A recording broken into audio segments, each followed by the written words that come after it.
কথাশিল্পী, মরমী সাহিত্যিক বিভূতিভূষণ বন্দ্যোপাধ্যায়ের গল্পগুলি আমরা পড়ছি একটি একটি করে। কেউ কেউ মন্তব্য করেন যে আমার একটা বাক্য আর একটা বাক্যের মাঝখানে অনেকটা করে সময় থেকে যাচ্ছে। এতক্ষণ ধরে সময় দিয়ে কে আপনার ভিডিও শুনবে? বাস্তবিকই আমার ভিডিও শোনার দায় আপনাদের নেই বন্ধু। আর এটাও ঠিক যে আমি যে ওই রেডিও জকির মতো বা আবৃত্তিকারদের মতো বা যারা ভাষণ বক্তৃতা দেওয়ায় দক্ষ তাদের মতো খুব দ্রুত কথা বলতে পারি এমনটা নয়। খুব দ্রুত কেন, একদমই দ্রুত, মানে সামান্যতম দ্রুতও আমি কথা বলতে পারি না। কারণ আমার মস্তিষ্কটা কোনোদিনই খুব বেশি পরিপক্ক ছিল না, আর ইতিমধ্যে তার অনেকটা বয়সও হয়ে গেছে। এখন এই বৃদ্ধ মস্তিষ্ক নিয়ে, বয়সজনিত কারণে ক্ষয়ে যাওয়া মস্তিষ্ক নিয়ে যখন আমি কোনো কাজ করতে আসছি তখন তার অনেক রকমের প্রতিবন্ধকতা থাকে। আমি আগের অনেক ভিডিওতে বলেছি, আপনারা লক্ষ্য করেছেন, এবং আপনারা যারা শোনেন তারা দেখবেন যে আমি আমার ভিডিওতে লাইক, কমেন্ট, শেয়ার এ সমস্ত চাই না। এই ইউটিউব ভিডিও করে কোনো অর্থ উপার্জনের উদ্দেশ্যও আমার নেই, আর সেই প্রযুক্তিও আমি জানি না বা জানবার চেষ্টাও করছি না বা করব না।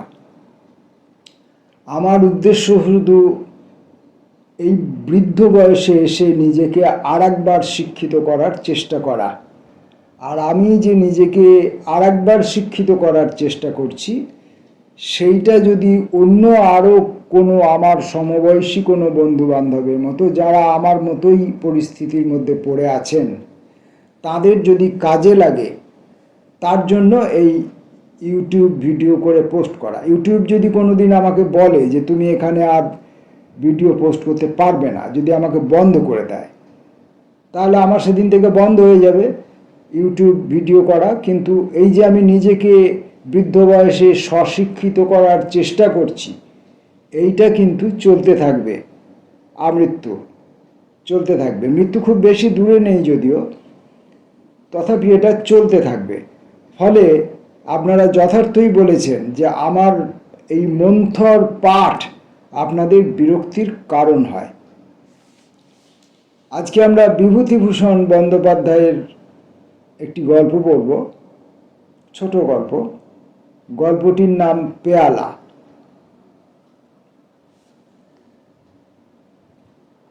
সামান্য জিনিস, আনা তিনেক দামের কলাই করা চায়ের ডিশ পেয়ালা। যেদিন প্রথম আমাদের বাড়িতে ওটা ঢুকলো সেদিনের কথা আমার বেশ মনে আছে। শীতকাল, সকাল সকাল খাওয়া দাওয়া সেরে লেপের মধ্যে যাওয়ার চেষ্টা করছি, এমন সময় কাকার গলার সুর শুনে দালানের দিকে গেলাম। কাকা গিয়েছিলেন দোকান নিয়ে কুলবেড়ার মেলায়। নিশ্চয়ই ভালো বিক্রি সিক্রি হয়েছে। উঠোনে দুখানা গরুর গাড়ি। কৃষাণ হরুমাইতি একটা লেপ্তশোকের বান্ডিল নামাচ্ছে। একটা নতুন ধামা একরার সংসারের জিনিস, বেলুন, বেড়ি, খুন্তি, ঝাঁঝরি, হাতা, খানকতক নতুন মাদুর, গোটা দুই কাঁঠাল কাঠের নতুন জলচৌকি, এক বোঝা পালং শাকের গোড়া, দুভাঁড় খেজুরে গুড়, আরও সব কি কি। কাকা আমায় দেখে বললেন, নিবু, একটা লণ্ঠন নিয়ে আয়, এটায় তেল নেই। আমি এক দৌড়ে রান্নাঘরের লণ্ঠনটা তুলে নিয়ে এলাম। পিসিমা হাঁ হাঁ করে উঠলেন, কিন্তু তখন কে কথা শোনে। কাকাকে জিজ্ঞেস করলাম, মেলায় এবার লোকজন কেমন হলো কাকা? কাকা বললেন, লোকজন প্রথমটা মন্দ হয়নি, কিন্তু হঠাৎ কলেরা শুরু হয়ে গেল, ওই তো হলো মুশকিল। সব পালাতে লাগলো। বাঁওড়ের জলে রোজ 5টা-6টা মরা ফেলছিল। পুলিশ এসে বন্ধ করে দিলে। খাবারের যত দোকান ছিল সব উঠিয়ে দিলে। কিছুতেই কিছু হয় না। ক্রমে বেড়ে চলল। শেষে প্রাণ নিয়ে পালিয়ে এলাম। বিক্রি সিক্রি কাঁচকলা। এখন খোরাকি গাড়ি ভাড়া উঠলে বেঁচে যাই। খেতে বসে কাকা মেলার গল্প করছিলেন। বাড়ির সবাই সেখানে বসে। কি করে প্রথমে কলেরা আরম্ভ হলো, কত লোক মারা গেল, এইসব কথা। আহা, সামটা মানপুর থেকে কে একজন যদু চক্রবর্তী নাকি নাম একখানা ছইয়ের গাড়ি পুড়ে বাড়ির লোক নিয়ে এসেছে মেলা দেখতে। ছেলে মেয়ে বউ ঝি, সে একেবারে গাড়ি বোঝাই। বাঁওড়ের ধারের তালতলায় গাড়ি রেখে সেখানেই দল বেঁধে খায় দায় থাকে। দুদিন পরে রাত পোয়ালে বাড়ি ফিরবে। রাত্রিরেই ধরলো তাদের একটা 9 বছরের মেয়েকে কলেরায়। কোথায় ডাক্তার, কোথায় ওষুধ। সকাল 10টায় সেটা গেল তো ধরলো তার মাকে। রাত 8টায় মা গেল তো ধরলো তার বড় ছেলের বউকে। তখন এদিকেও রোগ জেঁকে উঠেছে, কে কাকে দেখে। তারপর সে যা কাণ্ড, এক একটা করে মরে আর পাশেই বাঁওড়ের জলে ফেলে। আধেক গাড়ি খালি হয়ে গেল। ব্রাহ্মণের যা সর্বনাশ ঘটলো আমাদের চোখের সামনে, উফ। কাকা ভুসিমালের ব্যবসা করেন। প্রায় 40 মণ সোনামুগ মেলায় বিক্রির জন্য নিয়ে গিয়েছিলেন। মণ 12-13 কাটাতে পেরেছিলেন। বাকি গরুর গাড়িতে ফিরে আসছে। কাল সকাল নাগাদ পৌঁছবে। গাড়িতে আছে আমাদের আড়তের সরকার হরিবিলাস মান্না। কাকা খেয়ে উঠে যাবার একটু পরেই কাকার ছোট মেয়ে মনু একটা কলাই করা পেয়ালা রান্নাঘরে নিয়ে এসে বললে, এই দেখো জ্যাঠাইমা, বাবা এনেছেন, কাল আমি এতে চা খাবো কিন্তু। হাতে তুলে সকলকে দেখিয়ে বললে, বেশ কেমন না, মেলায় 3 আনা দরে কেনা। এই প্রথম আমি দেখলুম পেয়ালাটা। সে আজ 4 বছরের কথা হবে। তারপর বছর 2 কেটে গেল। আমি কাজ সুখে এখন টিউবওয়েলের ব্যবসা করি। ডিস্ট্রিক্ট বোর্ড, লোকাল বোর্ডের কাজ সংগ্রহ করবার জন্যে এখানে ওখানে বড় ছুটোছুটি করে বেড়াতে হয়। বাড়িতে বেশিক্ষণ থাকা আজকাল আর বড় ঘটে না। সেদিন সন্ধ্যার গাড়িতে কলকাতা আসব। আমার বিছানাপত্র বেঁধে রান্নাঘরে চায়ের জন্য তাগাদা দিতে গিয়েছি। কানে গেল আমার বড় ভাইজি বলছে, ও পেয়ালাটাতে দিও না পিসিমা। বাবা মারা যাওয়ার পর মা ও পেয়ালাটাকে দেখতে পারে না 2 চোখে। আমি বললুম, কোন পেয়ালাটা রে? কি হয়েছে পেয়ালার? আমার ভাইজি পেয়ালা নিয়ে এলো। মনে হলো কাকার কেনা অনেক দিনের সে পেয়ালাটা। সে বললে, বৌদিদির অসুখের সময় এই পেয়ালাটা করে দুধ খেতেন। তারপর বাবার সময়ও এতে করে ওর মুখে সাবু ঢেলে দেওয়া হতো। মা বলে আমি ওটা দেখতে পারি না। আমার এই জেঠতুতো ভাইয়ের স্ত্রী কলকাতা থেকে আমাদের এখানে বেড়াতে এসে অসুখে পড়েন এবং তাতেই মারা যান। এর বছর 2 পরে কাকাও মারা যান পৃষ্ঠব্রণ রোগে। কিন্তু এর সঙ্গে পেয়ালাটার সম্পর্ক কি? যত সব মেয়েলি কুসংস্কার। পরের বছর থেকে আমার টিউবওয়েলের কাজ খুব জেঁকে উঠল। জেলা বোর্ডের অনেক কাজ এলো আমার হাতে। আমার নাওয়া খাওয়ার সময় নেই। দূর দূরান্তের পাড়াগাঁয়ের নানা স্থানে টিউবওয়েল বসানো ও মিস্ত্রি খাটানোর কাজে মহাব্যস্ত। বাকি সময়টুকু যায় 8 বছরের বিলে টাকা আদায়ের তদবিরে। সংসারেও আমাদের নানা গোলযোগ বেঁধে গেল। কাকা যতদিন ছিলেন কেউ কোনো কথাটি বলতে সাহস করেনি সংসারের পুরানো ব্যবস্থাগুলির বিরুদ্ধে। এখন সবাই হয়ে দাঁড়ালো কর্তা, কেউ কাউকে মেনে চলতে চায় না। ঠিক এই সময় আমার ছোট ছেলের ভয়ানক অসুখ হলো। আমার আবার সেই সময় কাজের ভিড় খুব বেশি। জেলা বোর্ডের কাজ শেষ হয়ে গিয়েছে, কিন্তু টাকার তাগাদা করতে ঠিক এই সময়টাতে, নইলে বিল চাপা পড়তে পারে, 6-7 মাসের বেশি আটকেও যেতে পারে। আমি আজ জেলা, কাল মহকুমা ছুটোছুটি করে বেড়াতে লাগলুম।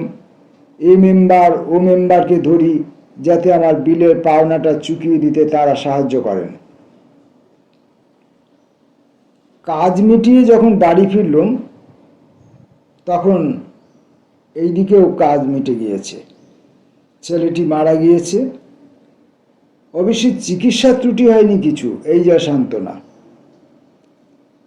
বছরের শেষে আমি শহরে বাসা করে স্ত্রী ও ছেলে মেয়েদের সেখানে নিয়ে এলাম। বাড়ির ওই সব দুর্ঘটনার পরে সেখানে আমাদের কারুর মন বসে না। তাছাড়া আমার ব্যবসা খুব জেঁকে উঠেছে, সর্বদা শহরে না থাকলে কাজের ক্ষতি হয়। টিউবওয়েলের ব্যবসাতে নেমে একটা জিনিস আমার চোখে পড়েছে যে আমাদের দেশের, বিশেষ করে পাড়াগাঁয়ের লোকেদের মতো অলস প্রকৃতির জীব বুঝি পৃথিবীর আর কোথাও নেই। এত অল্পে সন্তুষ্ট মানুষ কি করে হতে পারে, সে তারা যারা এদের সঙ্গে পরিচিত নন তাদের ধারণাতেও আসবে না। নিশ্চিত মৃত্যুকেও এরা পরম নিশ্চিন্তে বরণ করে নেবে, সকল রকম দুঃখ দারিদ্র অসুবিধাকে সহ্য করবে, কিন্তু দুপা এগিয়ে যদি এর কোনো প্রতিকার হয় তাতে রাজি হবে না। তবে এদের একটা গুণ দেখেছি, কখনো অভিযোগ করে না এরা, দেশের বিরুদ্ধেও না, দৈবের বিরুদ্ধেও না।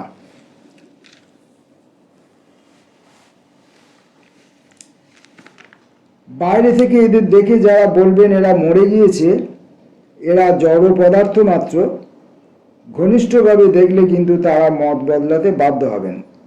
এরা মরেনি, বোধহয় মরবেও না কোনো কালে। এদের জীবনী শক্তি এত অফুরন্ত যে অহরহ মরণের সঙ্গে যুঝে এবং পদে পদে হেরে গিয়েও দমে যায় না এরা, বা ভয় পায় না, প্রতিকার করতে ব্যস্ত হয়ে পড়ে না, সহজভাবেই সব মেনে নেয়, সব ব্যবস্থা। খারাপ বিলের পাট পচানো জল খেয়ে কলেরায় গ্রাম উৎসন্ন হয়ে থাকে, তবু এরা টিউবওয়েলের জন্য একখানা দরখাস্ত কখনো দেবে না বা তদবির করবে না। কে এত ছুটোছুটি করে, কেই বা কষ্ট করে, শুধু একখানা দরখাস্ত করা মাত্র।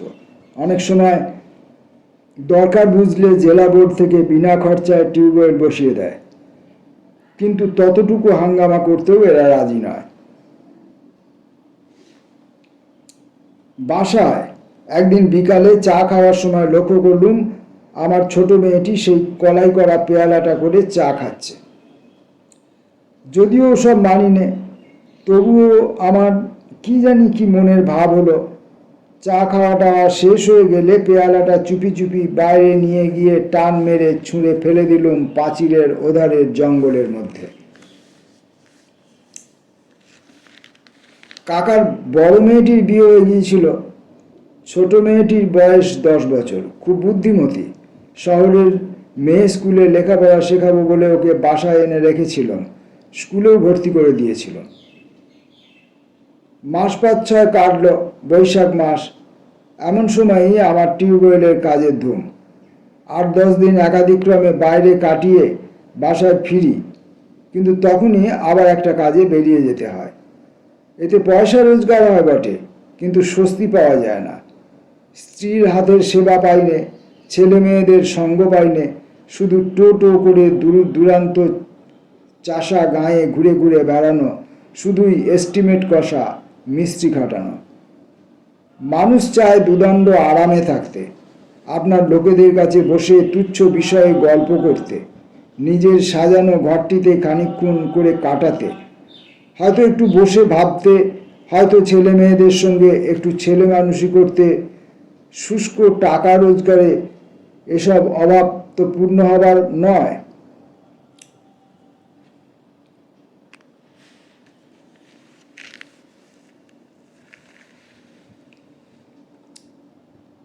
হঠাৎ চিঠি পেয়ে বাসায় ফিরলাম। কাকার ছোট মেয়েটির খুব অসুখ। আমি পৌঁছলাম দুপুরে। একটু পরে রোগীর ঘরে ঢুকে আমি থমকে দাঁড়িয়ে গেলুম। আমার পিসিমা সেই কলাই করা পেয়ালাটাতে রোগীকে সাবুনা বাদলি খাওয়াচ্ছেন। আমি আমার মেয়েকে আড়ালে ডেকে জিজ্ঞাসা করলুম, ও পেয়ালা কোথা থেকে এলো রে? খুকি বললে, ওটা কুকুরে না কিসে বনের মধ্যে নিয়ে গিয়ে ফেলেছিল বাবা, মনুদি দেখতে পেয়ে নিয়ে এসেছিল। সে তো অনেক দিনের কথা, পাঁচিলের ওই যে বন, ওইখানে টেনে নিয়ে গিয়েছিল। আমি বিস্মিত সুরে জিজ্ঞেস করলাম, মনু নিয়ে এসেছিল? জানিস ঠিক তুই? খুকি অবাক হয়ে আমার মুখের দিকে চেয়ে বললে, হ্যাঁ বাবা, আমি খুব জানি। তুমি না মাকে জিজ্ঞাসা করো। আমাদের সেই যে ছোকরা চাকরটাকে কুকুরে কামড়েছিল না, ওই দিন সকালে মনুদি পেয়ালাটা কুড়িয়ে আনে। ওই পেয়ালাতে তাকে কিসের শেকড়ের পাঁচন খাওয়ানো হলো আমার মনে নেই। আমি চমকে উঠলুম, বললুম, কাকে রে? রামলবণকে? হ্যাঁ বাবা, সেই যে তারপর এখান থেকে চলে গেল দেশে সেই ছেলেটা। আমার সারা গা ঝিমঝিম করছিল। রামলবণকে কুকুরে কামড়ানোর পর দেশে চলে গিয়েছিল, কিন্তু সেখানে সে যে মারা গিয়েছে এ খবর আমি কাউকে বলিনি। বিশেষ করে গৃহিণী তাকে খুব ভালোবাসতেন বলেই সংবাদটা আর বাসায় জানায়নি। আমাদের টিউবওয়েলের মিস্ত্রি শিবশরণের শালির ছেলে সে, সেই খবরটা মাসখানেক আগে আমায় দেয়। মনুর অসুখ তখনও পর্যন্ত খুব খারাপ ছিল না। ডাক্তারেরা বলছেন ভয়ের কোনো কারণ নেই। আমার কিন্তু মনে হলো ও বাঁচবে না। ও পেয়ালাটার ইতিহাস এ বাসায় আর কেউ জানে না। অসুখের সময় যে ওতে করে কিছু খেয়েছে সে আর ফেরেনি। জানতো কেবল কাকার বড় মেয়ে, সে আছে শ্বশুর বাড়ি। পেয়ালাটা একটু পরেই আবার চুপি চুপি ফেলে দিলুম। হাত দিয়ে তোলবার সময় তার স্পর্শে আমার সারা দেহ শিউরে উঠল। পেয়ালাটা যেন জীবন্ত, মনে হলো যেন একটা ক্রূর জীবন্ত বিষধর সাপের বাচ্চার গায়ে হাত দিয়েছি, যার স্পর্শে মৃত্যু, যার নিঃশ্বাসে মৃত্যু। পরদিন দুপুর থেকে মনুর অসুখ বাঁকা পথ ধরল। 9 দিনের দিন মারা গেল। আমি জানতুম ও মারা যাবে। মনুর মৃত্যুর পর পেয়ালাটা আবার কুড়িয়ে এনে ব্যাগের মধ্যে পুরে কাজে বেরোবার সময় নিয়ে গেলুম। 7-8 ক্রোশ দূরে একটা নির্জন বিলের ধারে ফেলে দিয়ে হাঁপ ছেড়ে বাজলুম। শোকের প্রথম ঝাপটা কেটে গিয়ে মাস 2 পরে বাসা একটু ঠান্ডা হয়েছে। তখন কথায় কথায় স্ত্রীর কাছে একদিন এমনি পেয়ালাটার কথা বলি। তিনি আমার গল্প শুনে যেন কেমন হয়ে গেলেন, কেমন এক অদ্ভুত দৃষ্টিতে আমার দিকে চেয়ে রইলেন। মুখ দিয়ে তার কথা বেরোল না। আমি বললুম, বোধহয় হয়তো খেয়াল করে তুমি কখনো দেখোনি, তাই ধরতে পারোনি। আমি কিন্তু বরাবর। আমার স্ত্রী বিবর্ণ মুখে বললেন, বলবো একটা কথা, আমার আজ মনে পড়ল। একটু চুপ করে থেকে বললেন, খোকা যখন মারা যায় 8 বছর আষাঢ় মাসে সেই কলাই করা পেয়ালাটা থেকে তাকে ডাবের জল খাওয়াতুম। আমি নিজে হাতে কতবার খাইয়েছি। তুমি তো তখন বাইরে বাইরে ঘুরতে, তুমি জানতো না। আমার কোনো উত্তর খানিকক্ষণ না পেয়ে বললেন, জানতে তুমি এ কথাটা? না, জানতুম না অবশ্যই, কিন্তু অন্যমনস্ক হয়ে আর একটা কথা মনে তোলপাড় করছিল। পেয়ালাটা আমাদের ছেড়েছে তো, ওটাকে কেন তখন ভেঙে চুরমার করে নষ্ট করে দিইনি? আবার কোনো উপায়ে এসে এ বাড়িতে ঢুকবে না তো? পড়লাম বিভূতিভূষণ বন্দ্যোপাধ্যায়ের একটি ছোট গল্প পেয়ালা। পরবর্তী ভিডিওয়ে আরেকটি গল্প নিয়ে ফিরে আসব। ততক্ষণের জন্য নমস্কার।